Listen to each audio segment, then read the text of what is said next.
Televidentes colombianos, bienvenidos al ABC del Acuerdo. Este programa, como lo hemos dicho varias veces, es un programa de carácter pedagógico y tiene como objeto hacerlo desde las regiones para todo el país con el fin de divulgar información que tiene que ver con el acuerdo final. Estamos hoy con David Varela Sánchez, él es colombiano y es consultor internacional, ha trabajado con el Banco Mundial, con importantes entidades internacionales y en diferentes países. David, bienvenido. Muchas gracias por la invitación. Nos place mucho que estés aquí, sobre todo porque es un colombiano que ha tenido la visión desde afuera y que tiene la visión de lo que está pasando en este momento en el país con lo que se denomina el acuerdo final y el plebiscito que ya se acerca. ¿Cómo miran los países en donde tú has participado por tu trabajo este proceso que vivimos en Colombia? Yo creo que hay un apoyo unánime de la comunidad internacional al proceso de paz y a los acuerdos de paz. Es indudable en todas las declaraciones de jefes de Estado y de directores o presidentes de organismos internacionales que el proceso colombiano se convierte en un referente internacional. Es un ejemplo de cómo se pueden solucionar los conflictos terminando con la violencia y abriendo un espacio para que de aquí en adelante Colombia pueda aplicar los métodos pacíficos para la solución de todas las diferencias que van a subsistir entre los colombianos. El conflicto nunca termina, el conflicto continúa, pero en forma pacífica. Las ideas siguen en conflicto, las opiniones, las posiciones sobre qué soluciones debe aplicar el país para sus problemas sociales y económicos, pero entonces es a través de los procesos electorales y democráticos que se busca una solución, ya no por la vía de las armas.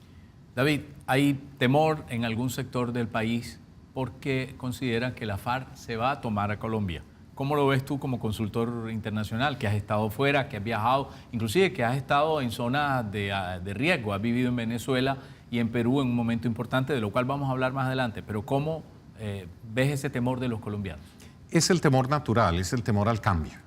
Cualquier situación genera alguna tensión, incertidumbre. La pregunta sobre qué pasará en el futuro es a veces una de las mayores preocupaciones de los ciudadanos. Y el temor, pues, fácilmente penetra en las emociones y las mentalidades. Pero al temor hay que sobreponerle la creatividad, la imaginación, la capacidad para concebir un futuro mejor. Y es ahí donde quizás la perspectiva de la comunidad internacional, que es más neutral, no está afectada directamente por el conflicto, puede ayudarnos a los colombianos a ver todo el potencial del país en un escenario de paz. Y eso es lo que aprecia la cooperación internacional, la banca multilateral, los donantes bilaterales. Creo que todos ellos están entusiasmados al ver que Colombia, después de ser una promesa por muchos años, ya se va a volver una realidad. La realidad de la paz y la realidad también de su progreso económico, porque es allí donde se observa el enorme potencial del país. Bueno, dicen que este país maravilloso, que ha vivido con ese conflicto, y surge cada día, tiene sus inequidades, sus inconvenientes, bueno, todos los problemas que viven los países latinoamericanos en particular, o de países en vías de desarrollo como se denominan ahora. De todos modos, a pesar de este conflicto, Colombia tiene unas expectativas enormes, inclusive lleva una vida de economía con resurgimiento y mucho mejor que hace unas cuantas décadas. Esto daría lugar a pensar con facilidad, sin ser un experto, que con la paz el país va a dispararse de una manera positiva.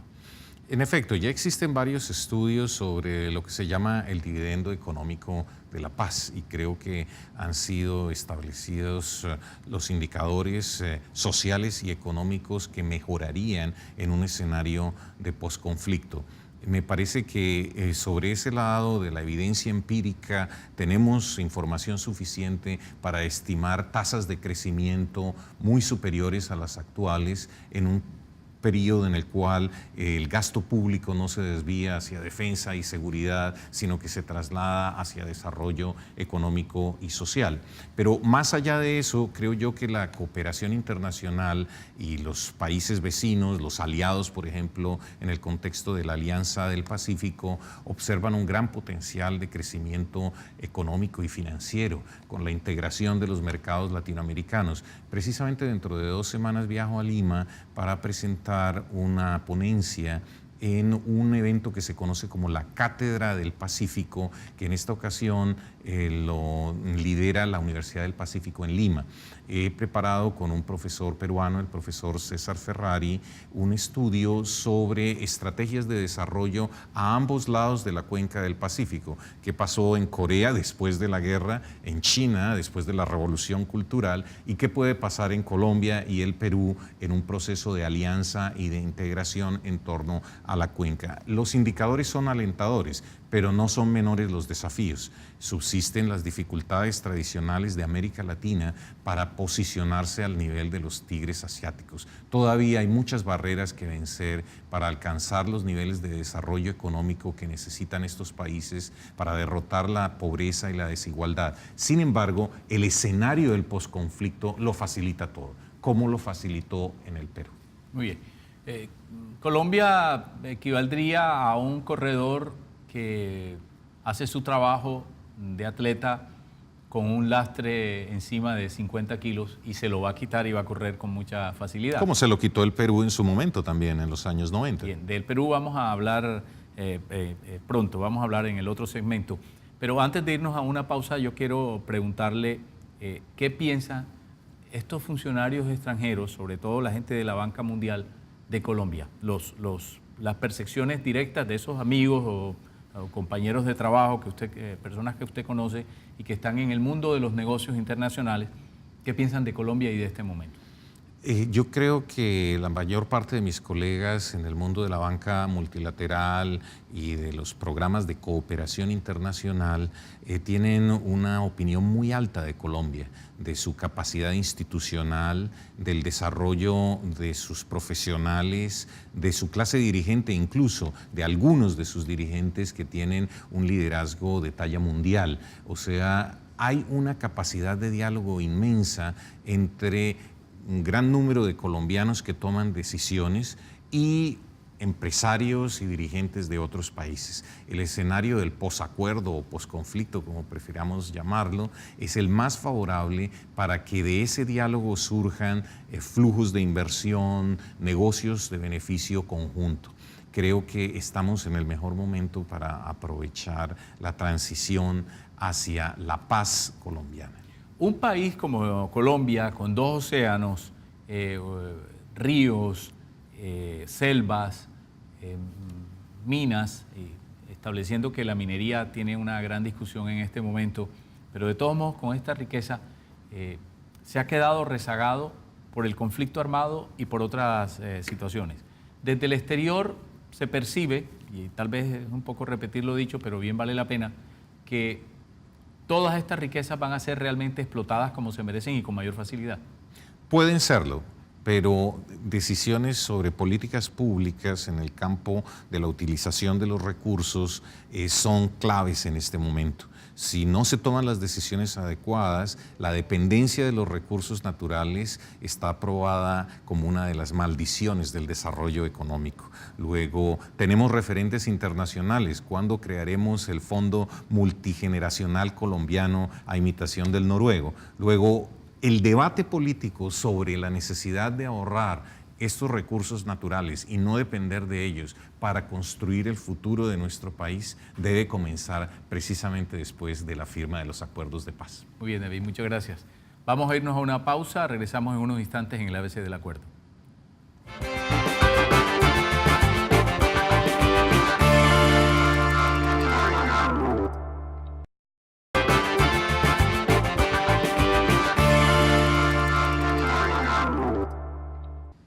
Regresamos al ABC del Acuerdo, estamos con David Varela Sánchez, es consultor internacional.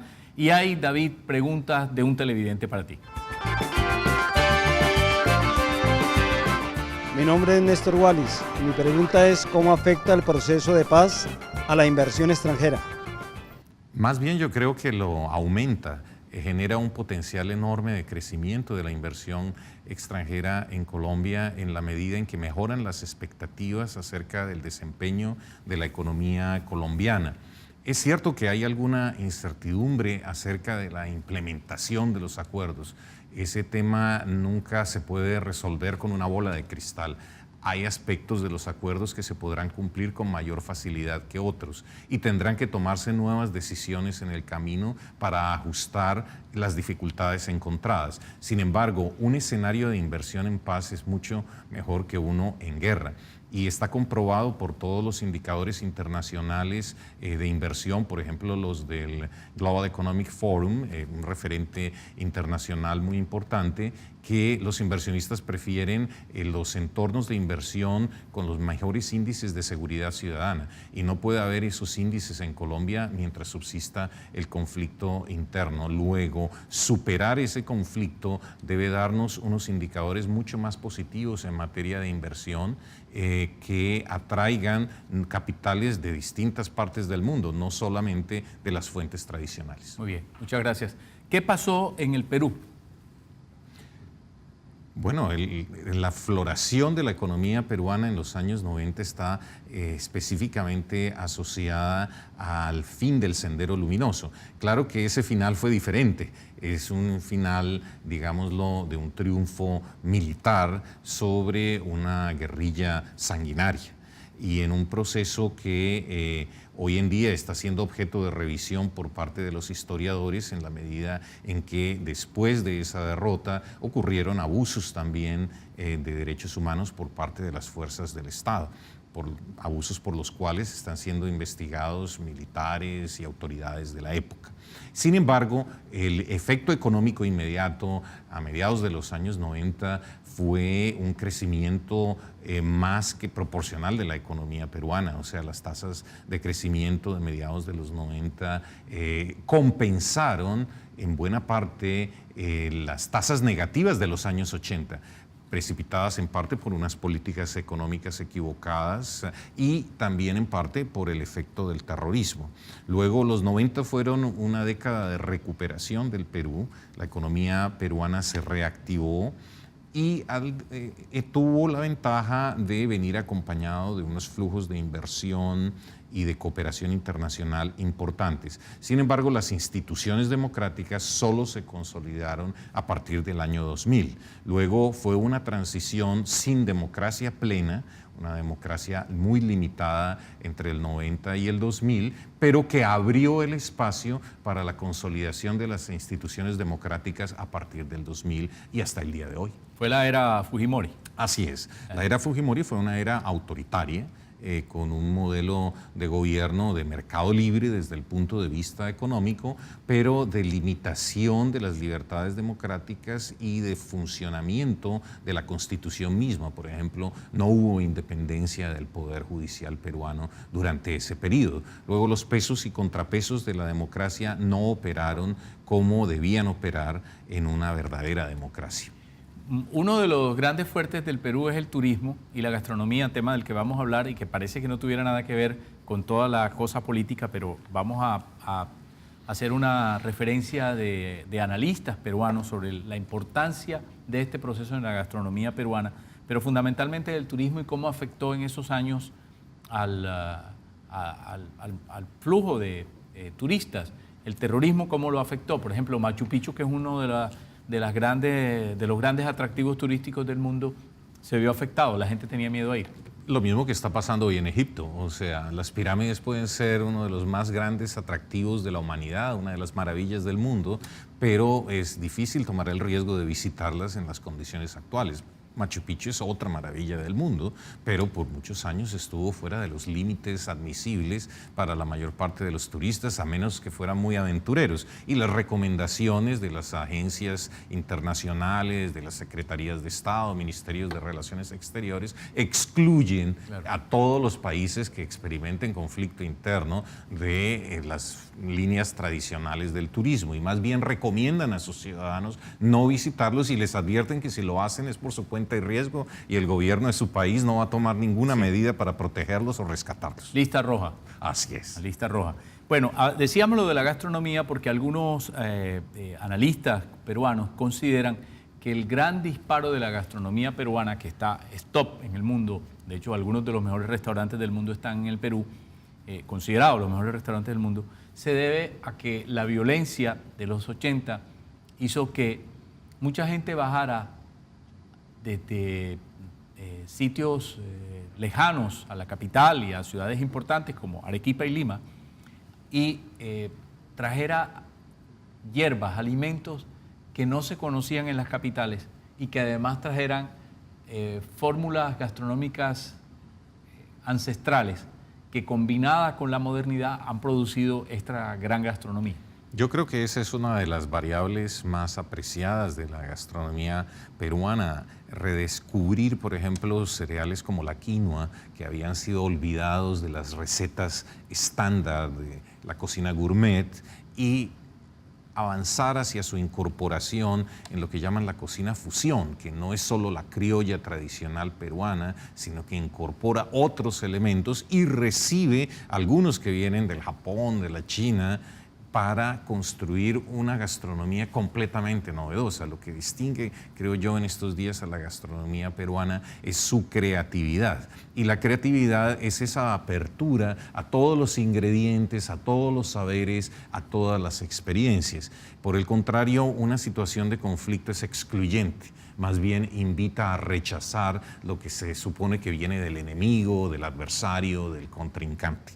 Luego, un entorno de paz, creo yo, es un entorno de apertura a las ideas, a la imaginación, a la curiosidad, que permite que aparezcan estos grandes creadores como Gastón Acurio, por ejemplo. Claro, y esta referencia la hacemos porque es exactamente una amenaza que se convierte en una fortaleza, que es la expectativa que tiene Colombia en muchos aspectos, ¿no? Yo creo que las expectativas tienen que cambiar en la medida en que también cambien nuestras mentalidades, que nos preparemos ya para una situación completamente distinta, que tiene incertidumbres, pero que debemos asumir en cualquier caso es mejor la no violencia a la violencia. Así es. Vamos a irnos a una pausa, regresamos en unos instantes en el ABC del Acuerdo.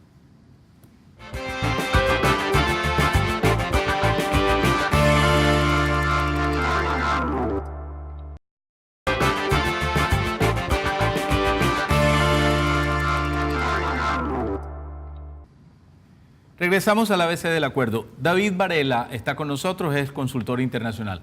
David, hay un cantante argentino, bueno, ahora es colombo argentino porque se nacionalizó en Colombia, conocidísimo en Latinoamérica, que se llama Piero, conocido por todos. Piero estuvo recientemente en Barranquilla en un evento muy interesante de la Universidad Autónoma del Caribe y nos contó cómo ha sido su experiencia o cómo fue su experiencia en el proceso de paz de hace unos años.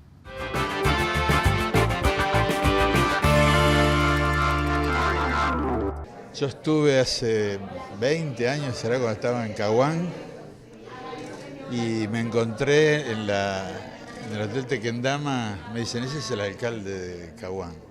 Y me le voy de atrás así, le digo, conseguite un avión y vamos a tocar gratis al Caguán. Y a las 2 horas estábamos volando para el Caguán, terminamos con una monja acá y una guerrillera acá, cantando Ojalá, en un concierto en el Caguán en 3.000 personas. Y al otro día, eso fue hermoso, pero al otro día nos encontramos con que fuimos a donde se hacían las charlas, al lugar mismo, fuera del Caguán, y la verdad que empezamos a hablar con ellos y fue una decepción, digamos, la postura que tenían ellos, ¿no? Porque no era una cosa transitoria que mientras se va arreglando para llegar a un lugar y ahí cambiar y qué sé yo. Al contrario, había mucha... Digo, pero bueno, ¿querés tener hijos, irte a vivir a la ciudad, meterte en un, no sé, en el campo, donde quieras, pero tener familia, niños? No, porque la gente nos necesita. Digo, la gente necesita que no le tiren un tiro más. Y entonces fue toda una cosa se transformó, que terminamos hablando del Plan Colombia, qué sé yo, salimos de ahí Y me dice, ¿qué tal todas las cámaras ahí saliendo ahí? ¿Qué tal la charla con la FARC? Y yo venía decepcionado, yo decía, la verdad que para mí, mientras haya diálogo puede haber una esperanza, pero para decir algo, pero no me había gustado nada. Se van al Jojoy, todos, ¿qué tal, mono? Dice, esta charla con Piero. Dice, Piero que en los 70 nos mete a todo en este cuento y ahora está con la ecología, dice, no sé con qué anda. Entonces me le voy a los micrófonos de él porque ya estaban todas las cámaras para allá.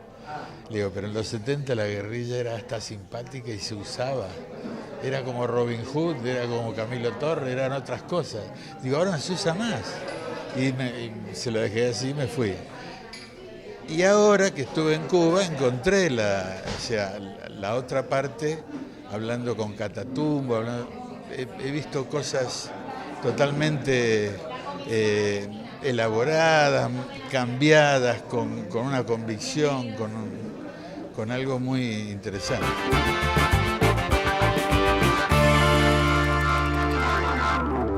Bueno, interesante experiencia que tuvo Piero en el proceso pasado, que no fue exitoso, pero que sin duda fue una experiencia para que Colombia siguiera construyendo el camino por el que va.